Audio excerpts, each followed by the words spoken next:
Welcome back, everybody, to the March AGE Open, and it's Christmas morning in March because I have for you the metagame breakdown. So why don't you just walk me through this, Michael? Talk to me about what you're seeing. Let's look through the top decks, see about some spice, but also see about the kings and queens of RTN season come out to play here for March AGE.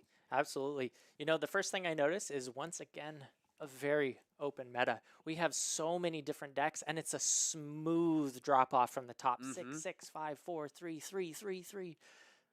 Absolutely, and looking at the top, let's see, we've got KO at 6 decks, 6 players out there on KO, 6 players out there on Levia, and 5 players on Dromai for Katsu, which I think is awesome and interesting because with the rise of potentially Dromai, even though she's not the most represented deck here in this tournament, there are 5 out there, so those Katsu's got to be happy and hoping to prey on those Dromais out there and take care of those dragons.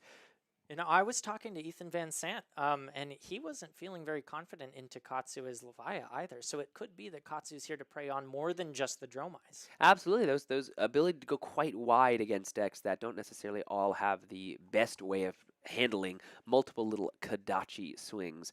Do you see a bunch of Kano out there? 3 Kanos, which is pretty standard for AGEs, honestly. There's always a bunch of Kano that come out is a little LA. low for AGE. Yeah, I would have maybe hazarded to say in this recent metagame we'd see a little more. 3 Rhinar, which, spoiler alert, we do have one coming up for you in this next round. Couple of Arachne Azaleas, Dashes, Kasai's, and Riptides out there. Wow, look at that. As well as 2 Teklovosin now. It's like Teklovosin hit a little inspiration last time. Absolutely. And then rounding out these other decks, there's a singular Betsy, singular Phi, singular Prism, singular Victor Goldmane, High and Mighty, a Viscerai, and a Vincent. What do you think leads to the difference in the Victor representation compared from last meta to this meta? Victor really strikes me as this like very solid kind of middle of the pack deck. I don't think he does anything surprising, so people who want to win games might not want to bring that one. Well, talking about our very next game and who's going to win, we've talked about the one queen of RTN season. Let's talk about the other big winners, the entire Brute class. Rhinar maybe not necessarily doing as much and having as many big splashes, but the Brutes are out to play and force folks. You've got Clark Moore on Levia, Shadowborn, Abomination versus Brian Gutierrez on Rhinar, Reckless, Rampage. Both Brute players here at 1-0. It's time to see who can Blood Rush Bellow the best. Looking forward to this match. And one of the more exciting things I am looking forward to is this spicy deck list that Brian's bringing. Yeah, well, talk to me about what you're seeing, my man. What are you looking at right here? Well, so one of the things that excites me about this matchup that I hadn't seen before is this card called Berserk. And I know when KO first came out, Berserk was a card that people were really looking at as a way to kind of go over the top and punch higher than the opponent could block and just end the game on the spot. I hadn't heard anything about Rhinar's thinking about that same kind of game plan. Wow, and yeah, let's look at this. I'm seeing a Ravenous Meat Axe. I'm seeing a Monstrous Veil. I'm seeing Beaten Trackers. This is incredibly, I would say, substandard makes it sound less than correct or less than good. I just mean it's not normal to see these cards when you're playing against a Rhinar player. So immediately, if you're Clark, you're able to see, okay, Wii U, the alarm bells are going off. Yeah. Something new, something different is happening. And let's see exactly how Brian wants to begin the turn. Looks like a breakneck battery, if I'm not mistaken. You're going to come out here and begin this game. Round 2 of the AGE Open. Let's see which Brute comes out on top. Rolling some dice. Going to go ahead and if we discard a 6, the breakneck battery is going to get the go again. Savage Feast going to get discarded. Let's go ahead and now intimidate as per the rules. Intimidating a card here looks like Brian just going to go ahead. This is just the turn 0. So if you're Clark on the Levia, sometimes you're pretty happy to be able to put some 6 power cards in the graveyard to power up a bunch of your cards that you want to play. Yeah, this may be just Brian trying to filter, looking for something that he can set up. Getting that 5-card hand ready to roll. And then, you know, Clark probably pretty happy to see a 6 coming across so that he can throw cards in front, get that blood debt, you know, rolling. Looks like a Tear Limb from Limb, so that card doesn't block for Clark here. Gonna have to see what else he's able to see. That's the other possibility. Some no blocks, maybe you cheat some damage in. The Monstrous Veil here. I'm gonna look up. I don't, dude. I know that card's a 2-block. Temper, 2-block. Hello, do they need a judge, or are they just waving hi? Hi, Brian. Looks like they're bringing a judge over. Okay. Monstrous Veil. Now, what does that do in the Berserk? And I've heard rumor. of this Berserk deck. This, you know, I heard it made some noise in Philly, did some good things, did some powerful effects. I have never seen it actually played before me. So we're going to see, all of us for ourselves, exactly how the deck likes to function. Now we're going to follow up the Breakneck Battery with the Ravenous Meat Axe. Look at that. Drawing, discarding, and he has no cards in hand to block. He's pushing 5 damage turn 1. How often do you see that in a game of Flesh and Blood? I mean, and especially if you're Rhinar, it's exactly what you want to do. One of those, you know, it's powerful when turn 0 can often feel like a bit of a wash in this game. As, you know, you get your first Arsenal, you get your first Tunic trigger here if you're Brian, but also with the Intimidation, not a lot of filtering is able to happen for Clark, and 5 damage able to come across. That was a good turn 1. For sure. I'm looking up the Monstrous Veil. I want to know exactly what it actually does. We're going to get a Claw coming in here. Let's see if there's an Agile windup to give the Claw go again and create the Agility token here, because this is about as heads up a play as we've seen in recent Flesh and Blood. It's just I'll just attack you with this Claw. Yeah, I think no go again represented. No go again yacht. Players may be smart to that by now, but you see him blocking 3, and there's the Agile windup. Oh, okay. So Monstrous Veil is it's the 1-block Battle Worn. It's the Knucklehead, the KO one. That's the 2-block Temper, the 2-block one from heavy hitters. But the Monstrous Veil allows you to just action destroy this draw card and discard a random card. Might be pretty good on those Berserk turns. That's an extra Intimidate and filtering. Absolutely. We are going to go ahead and grab the Agile windup here, or discard the Agile windup. We're going to make the Agility token for a future turn. Come in with another Claw with the go again. Looks as though, ooh, Brian happy to block with 2 cards on this turn, but now a Swing Big coming in for 8 here.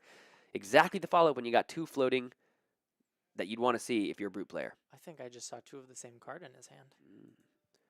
We're putting both of these 1 blocks upon it, and it looks like Brian's going to go ahead and represent taking 6, going down to 34. Let's just go ahead and grab all the block we can out of our equipment as soon as possible. Yeah, interesting choice. He must be looking to use those soon if he's blocking this early. Yeah, looks. Ooh, well, one of them. Those are 2 pretty good cards. Two pretty good cards. Together and by themselves, it looks like a my pass goodness to me! You just see Brian. He just gave a little smile as the third. Oh no! There are currently 4 Blood Rush Bellows possible here on the battlefield. Brian has 2 in his hand and 1 is in his arsenal, and Clark is playing 1 here off of a blue. So there are so many Blood Rushes on the field right now, folks. Brian here, all he can do is smile and laugh. We're going to go ahead and discard one of these cards, and one of them is a Beast Within. Oh, that is not what you want to see. Did hit, so we're going to go reveal cards off the top, the Reckless Swing, so we're going to lose a life. Going to reveal the Pulping. That one's going to go into hand. We do still have to lose both pieces of life, so Clark heading down to, I believe, 32, if I'm not mistaken. 33. He was at 35. Yes, there you go. So they're quick with the life on this one. Yeah, and then 2 more cards heading into the hand. So the Beast Within there representing another card in the hand on a Blood Rush Bellow turn and an Agility here. Yep. So Clark going to be doing some massive damage. Depending on whether Brian thinks he's got it, he may not want to block here. I mean, it's going to be hard when the first attack is 10 with go again, 3 cards in hand. And guess what, buddy? Those Mandible Claws coming in for 5 apiece. Yep, it's a lot of damage. He's got 34 to work with now. 2 Blood Rush Bellows. That's the thing I'm looking at. I'm wondering, I can't tell if he's got a turn that he can string together with 5 or 4 or 3 cards. And the thing is, if you play the Blood Rush from Arsenal with both Blood Rushes in hand, pitching 1, even if you use your tuner with 2 Blood Rush Bellows in your hand, you have a good chance of not hitting your Blood Rush. It's true. I mean, it depends on everything, right? Like, if he's got a good hand to send the first one from hand and the second from Arsenal, he might be able to string together a double Blood Rush turn. Now, I don't know what else he'll get off of that. Yeah, and when you're facing down such a huge turn from Clark, it's just going to...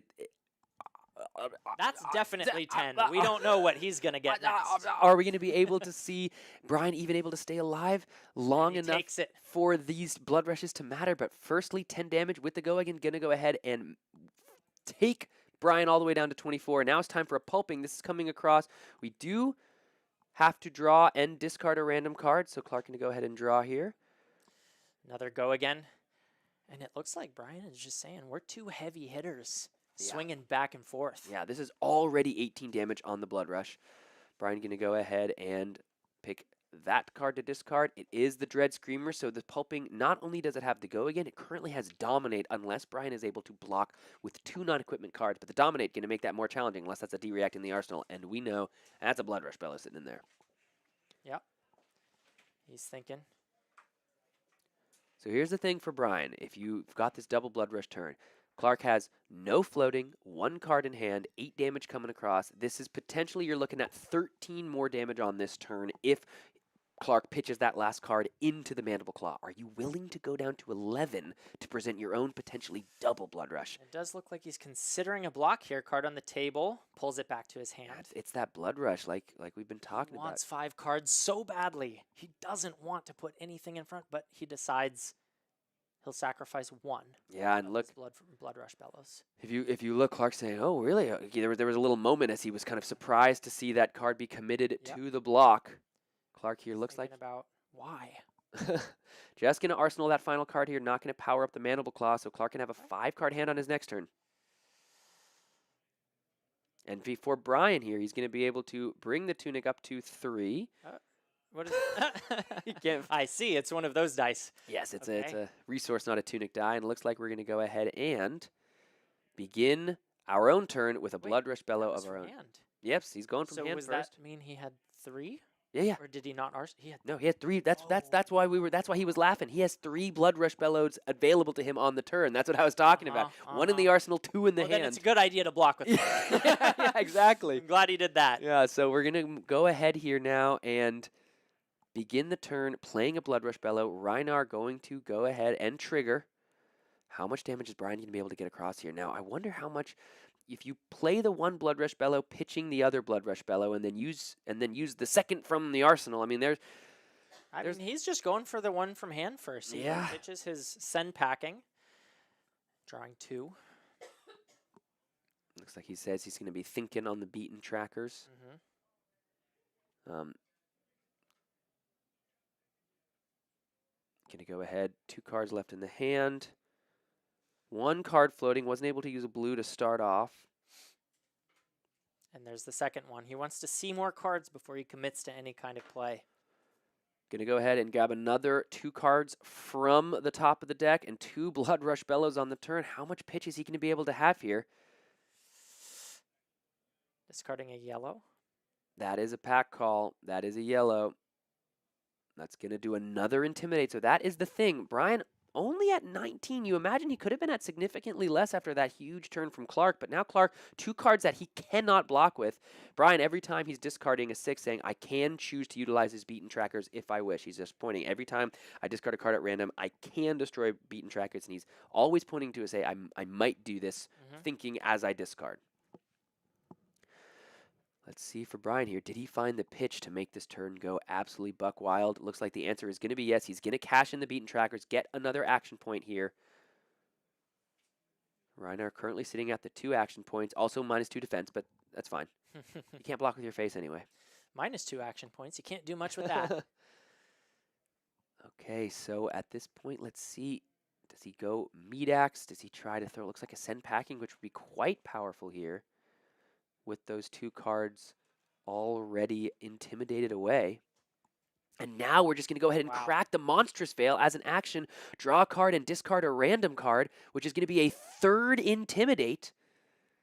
He wants all of this damage to connect. Really showing you it's not just the Berserk that this deck is trying to do, it's just leveraging the intimidation effect from Rhinar as much as possible. The card being discarded here is that send packing, which is good because you get that other intimidation away, but that is a powerful way to get rid of the arsenal from Clark as well. It's a strong card, but it's also an expensive card. Depending on what he has in his hand, he could be very happy about that discard. Absolutely, and we're going to get another 3rd Intimidate on the turn. Clark having another card head face down to the Banish Zone. Only 1 card left to block with here. And with Levia, there's no guarantee that card can even block. And it is a no block. Look at that. Right as we call it out, Clark showing it to the camera saying, uh-oh. This is earlier Clark was coming back with a 5-card hand. I was thinking, but what if he blocks? Well, there's your answer. Yeah. He can't block. Can't even block on this turn. So we're going to see what is Brian able to put together. You've got 3 cards in hand, 2 Blood Rush Bellows. And here's the thing for Clark. Plenty of equipment to work with still. Starting with the pulping. Pulping, we're going to go ahead and draw. And discard.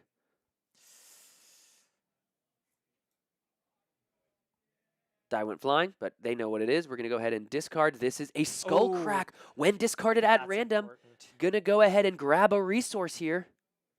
He still has the Tunic counter, so that could have just enabled him to send something. Yeah, we'll have to see. Does still have the Meat Axe at the very least with the Tunic counter, which can be another draw discard. Oh, comes in. Good time to use that flesh bag. Absolutely. Big old time to use the flesh bag here. Going to go ahead and get rid of that last card. Put it immediately to the Banished Zone face down. Here's 10 damage that otherwise Clark is looking like he's going to maybe have to take. Does have a plenty of armor to put in front of the Pulping. 10 damage dominate though. 8 represent coming over this flesh bag. 2 Blood Rush Bellows and plenty of Intimidate triggers here. All Clark can decide to block with is his armor at this point. Bunch of brutes here represented at the March AGE Open, making me wonder how many brutes are going to be rocking and rolling up to the Pro Tour next week. Clearly the heavy hitter set. Is it what brute players have been clamoring for years? Some beautiful brute support. We are seeing Rhinar do some very unique things as opposed to what we're used to seeing Rhinar do in the meta, but that Scowling Flesh Bag going to go ahead and grab that last card right away. But the Tunic counter here going to allow for the Ravenous Meat Axe to come on in big time for a big old chunky attack. I think it's a draw discard trigger here. See what he's got off the top. Another 6.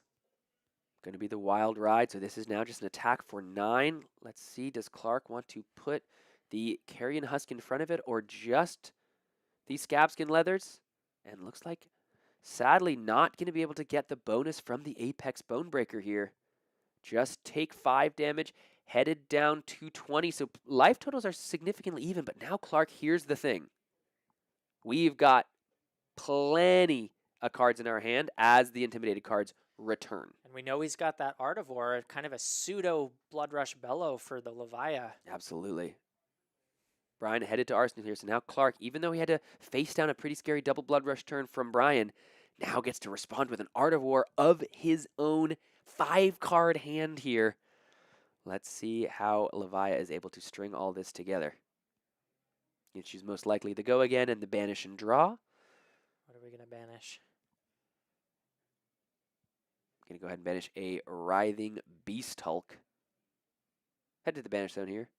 First Blood Debt of the game, drawing 2. The best is when you can banish the Slithering Shadowpede. That's what I was that one. Yeah, I was sitting there. He's got one floating. Yeah, exactly. Shadow. Hey! Drew it late. No, I think that was the Arsenal. Oh, it was the Arsenal. Okay.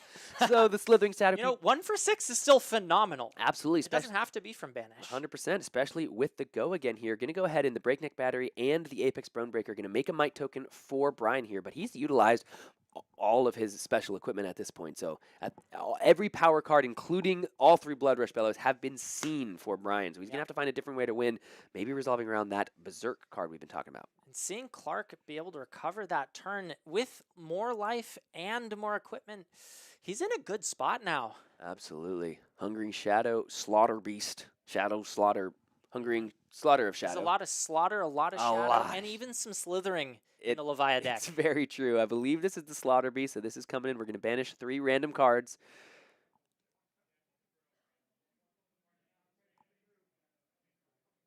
Coming in for 7. 1 card in hand, 1 card floating for the Levia player here.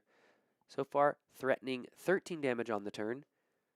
But that's the thing about the Intimidated. It's so good to get damage through, but it also does leave your opponent with plenty of cards in hand if they're able to survive the Intimidation. Yep. I think Rhinar really likes to be able to cut through defensive decks and gets a little bit tripped up by really aggressive decks because they might not want to block in the first place. 7 damage coming across, and Brian here just going to go ahead and happily put 2 cards in front of that Sand Sketch Plan and the Smash Instinct going across. 1 damage coming across, so keeping his life total a little high, getting the Might token. Let's see if he utilizes that with the Meat Axe or the card in the Arsenal there, because you do want to get the value off of the Might token and not let it just go to waste. Clark here going to go ahead and draw back up to 4. Brian put the counter on the tuning and said, oh wait, you hadn't begun yet. It looks like Clark is accidentally maybe draw two too many cards. Just saying here that just fell. Dropped one, yeah. Just fell off the top of the deck. All right, so yeah, putting it back on the Players top. managed that one just fine. Tunic counter going back to 1. Might token pops. Card from the arsenal being deployed. Ooh. Command and Conquer 4/7. You can't throw the Carrion Husk in front of that, buddy, because that now has a little bit of a breakpoint. Perfect way to utilize that Might token, even though the agility not going to be able to be discarded from the Agile windup. We're going to put both pieces of equipment in front of this. Just go ahead and block 7 is Clark. But if you're Brian, able to get the final piece of equipment block off of this big attack. And that equipment suite from Levia, just so much value throughout the game. Being able to send that and keep a 5-card hand, it's pretty brutal. No pun intended. There it is. Come on. He's a natural, folks. Wow, I was literally... Clark, just taking the game actions out of my mouth. I was about to say, Clark, unlike Brian, still has Bloodrush Bellows left in the deck. And the question is, are they closer to the top or closer to the bottom of this first cycle? Clark answering that question, going to go ahead and discard the Endless Maw, draw 2 more cards. Those Mandible Claws now coming in for 5. These are the spiky power turns that Brutes, it's really their bread and butter. Looks like he drew a blue, so he's coming in with both of these closet, I would have to guess, unless something even better is sitting in that arsenal. Yeah, so Brian here going to have to go ahead and play defense, knowing that Clark is running out of power cards once these Bloodrush Bellows are out of his deck. Beast Within going to go ahead and be committed to the block. 2 damage coming over. He's headed down to 16. There's that other blue you mentioned. Going to go ahead and power up the second Mandible Claw, also coming in 4/5. And there's that Berserk heading to the combat chain. 2 more damage coming across. Looks like he just doesn't have the right hand to utilize the Berserk, so he commits it to the block. Well, yeah. What you want to see. And with the Bloodrush Bellow as well. Yeah, you know this is about as powerful as a turn as Levia can get. Looks, they're staring at each other. Clark's saying, what you got in that hand there? Don't know what the arsenal is, or I don't know what the arsenal is. 2 blood debt currently at the minimum for Clark here. Currently still online. Have not banished a 6 yet on the turn.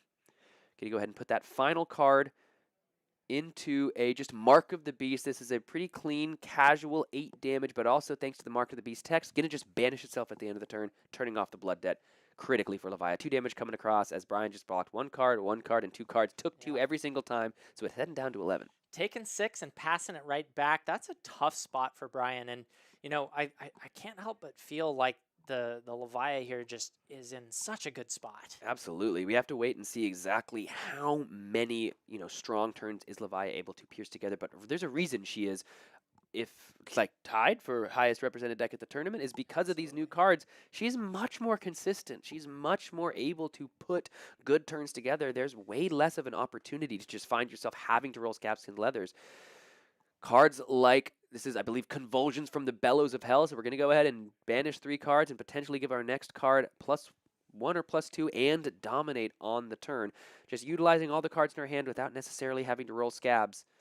Yeah, speaking of consistency, I can't help but think that the kind of only way that Brian can really hope to get back in this game is maybe an unlucky whiff on the blood debt could give him some points. Absolutely. We'll have to see if this Convulsions hits, and first card is a 6.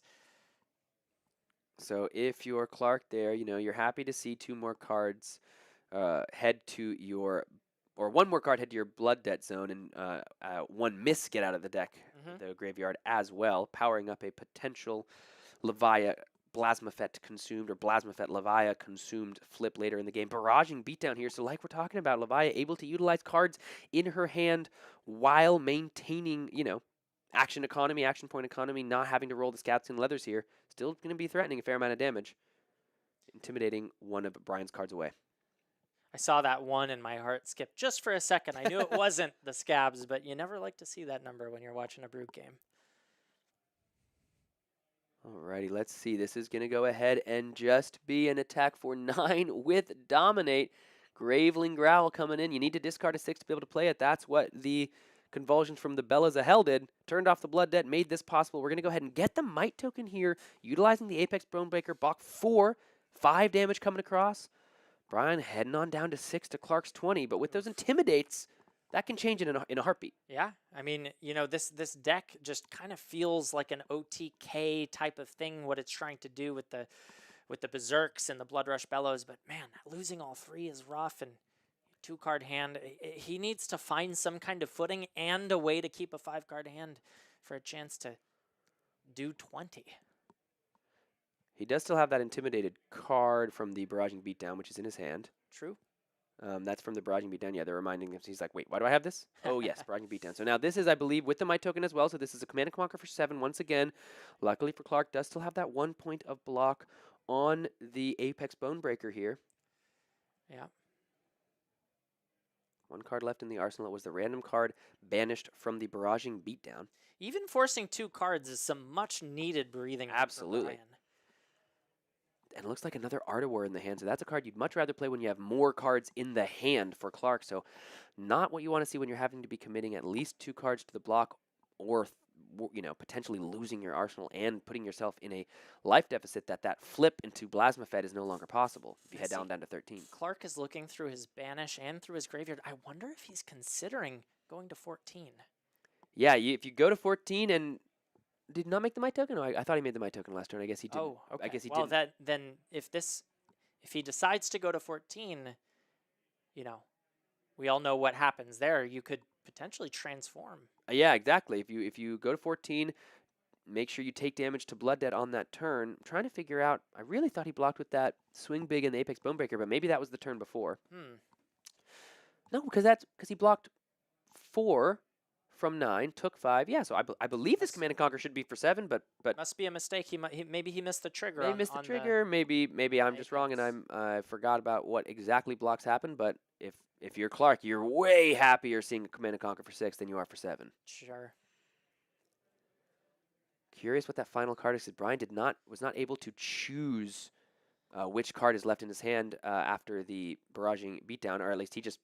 He played the Command and Conquer and had that last card left. It was the intimidated card. So you'd like to pick your arsenal card, though. For Clark, even though you were able to keep your equipment block, now that Art of War is just being committed to pitch, and a Hungering Slaughter Beast is going to go ahead and banish 3 to make sure we turn off Blood Debt for the turn. 7 damage is nothing to scoff at.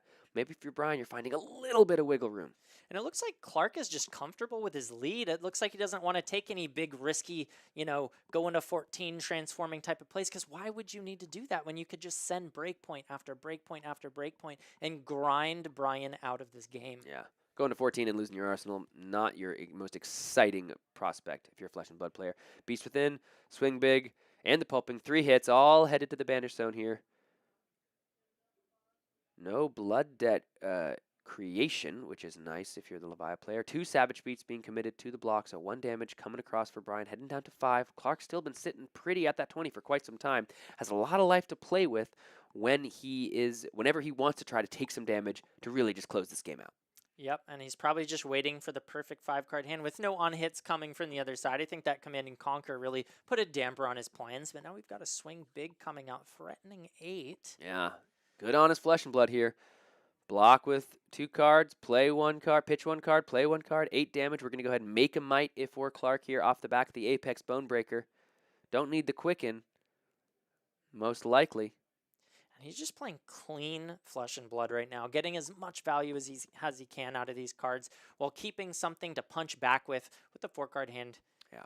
If you count the arsenal. Go ahead, and there's the Blood Rush Bellow, discarding the Beast Within. This is exactly what you want to see. You can see it on his face. He is ready. He knows exactly what time it is. It's time to go big or go home. We're going to start with the Beast Within trigger first. Going to lose a life. Tear limb from limb headed to the Banish, and there's the Pulping that we're going to draw, thanks to the Berserk taking that other point of damage, but critically headed to 14 and not 13 on the turn. So the flip is still a potential option for Clark. Wow. He's got everything going for him right now. Yeah, those claws coming in for 5 or 6 if it's the one off the back of the might token. We do have the Pulping. Pulping would be a great way to finish the game on a Blood Rush Bellows turn. It's something that Brian has to think about now that he's seen it. And we're just going to go ahead and come in with the Pulping right away. This is coming in potentially with the Dominate if we are able to discard a 6 here, and it's for 9. I mean, if he can only put 1 card in front of it. That's what we're thinking. That's what I'm saying, right? Like, what's 9 minus 3? 6. Oh, and how much life does he have? 5. This isn't looking good for Brian. Not looking good. We do know that he runs our producer over there laughing at me because she saw the panic in my eyes. Not math on yeah, screen. I was like, I'm sorry, I shouldn't have put 9 minus 3. I knew the answer. My guy. The Command and Conquer here. Yeah, look at that. He's just extending the fist bump because even with the Tunic, Looks like that's just going to be exactly 4. 5 would come across Brian. Yep. Going to go ahead and take the 5 damage. No D-react in the arsenal. And off the back of the pulping and the blood rush bellow. Clark, don't sink back in your seat, my brother. You got the game. It's all good. You took care of it. Brian Gutierrez, you have to feel for him seeing all 3 of those blood rushes in the same turn. That was a tough look on that turn. Even though those are such powerful cards, and it is, what you want to see in general when you're facing down a blood rush bellow of your, of Clark's own. Tough for Brian there to deal with, but for Clark, Levia moves on to 2-0 on the day. That was a classic, rock'em, sock'em, bop'em brute match if I've ever seen one. And by classic, I do mean one player was playing a deck I literally haven't ever seen played before. Yeah, I can't help but think that if one of those Blood Rush Bellows was a Berserk, like you probably intended for it to be, that's a really different turn.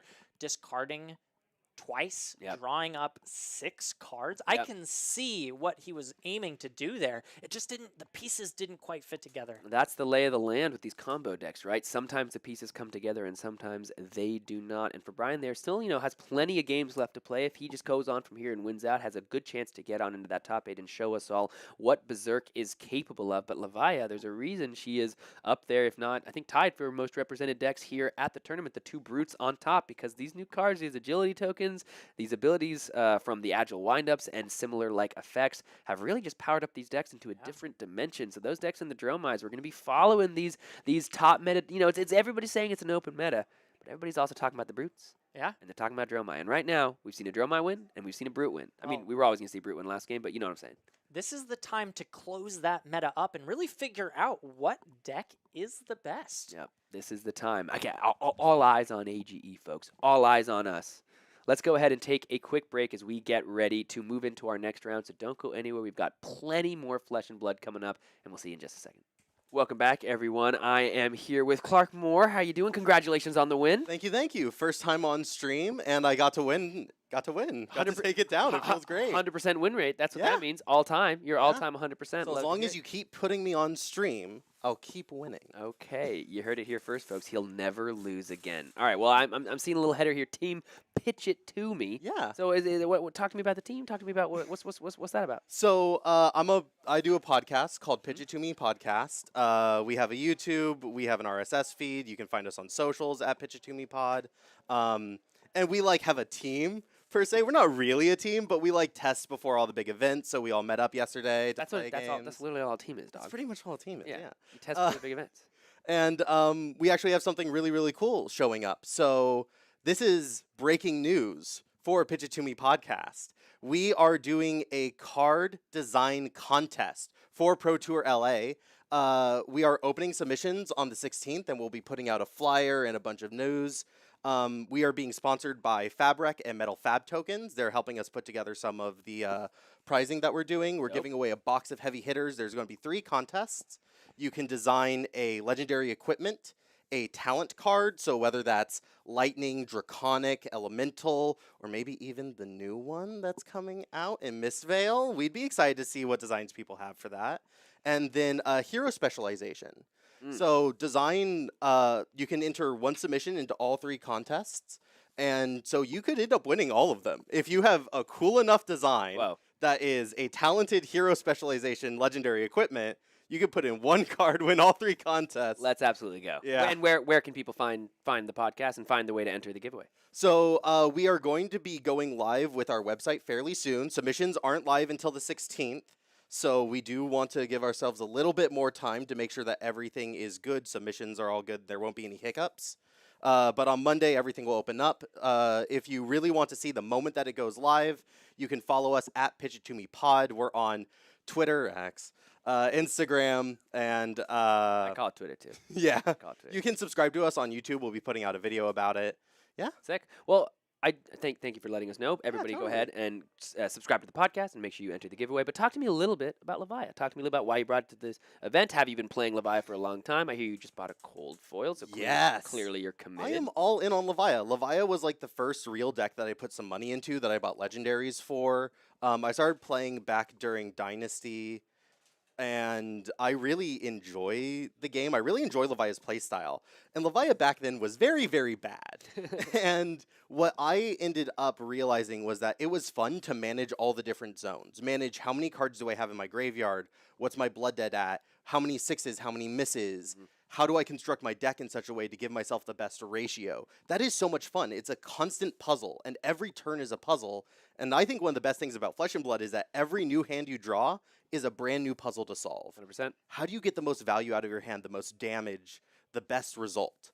And so it just amplified what I think is the best part of Flesh and Blood. Sure. So I love Levia, and she's actually good now. So that's like the best part of it. One of the, I think, tied for most represented hero here at the AGE Open. So Really? there's a bunch of Levias out there that agree with you. So now talk to me really briefly before I let you go. Pro Tour LA, you playing in the Calling? You playing in the Pro Tour? I am not in the Pro Tour because I'm not good enough to get an invite. You're 100% win rate. Let's not forget. I got 9th at the RTN. I just missed out very playing close. for it. But I will be playing in the Calling, Alright, so and it's going to be a lot of fun. In the Calling, then 3 decks. You're bringing Levia to kick their butt. Oh, yeah, 100%. 100%. 3 decks you want to beat, and then 3 decks, or maybe 1 to 3 decks you don't want to see as Levia. You don't want to see Azalea, Okay. and it's especially hard because with Azalea, the on-hits restrict your ability to do your wider turns where you get to put a lot of pressure on and get cards out of their hand. And then also, there's not a ton of sideboard slots or like inventory slots for things like D-reacts that will help protect you against those on-hits. Sure. Also, kind of want to dodge Bravo, which I know is awkward, but it's a lot for the same reason. Like a good aggressive Bravo who will chain together crippling crushes into the various crush effects. I lost a really nasty game to there was a pummel on a Starstruck. And then I couldn't play anything, couldn't turn off Blood Debt, and then I took like 6 to Blood Debt. For sure. It's absolutely brutal. So like I'd like to dodge those two very much for the on-hit reasons and that we can't run a lot of D-reacts. And then a deck I want to see, I don't know. I feel like Levia has to fight so hard for every single win. What? That's not what you're supposed to say. You're supposed to say, I'm bringing that. You say she's good now. Why is she good? She is good. She can win against absolutely everybody. Okay, and I there think you go. she has like a 53 to 55% win rate into like every single deck. Cool. But you can just die to yourself. Yeah, for sure. And so it takes a lot of skill to play these more difficult matchups. And so it's really, really hard to find the right moments. Obviously, like if you can just chain together your Art of Wars into your Blood Rushes, Savage Swings, you're feeling great because you're throwing 18 every single turn. But when that doesn't happen, like it's brutal. For sure. Well, 50-something players out there, and you're 2-0. Good luck on the rest of the Thank run. you so much. Hope to see you in the top 8. Yeah, hope to be in top 8. And for the rest of you at home, we're going to go ahead and take just a very, very short break, and we'll see you for round 3 of the March AGE Open. Don't go anywhere.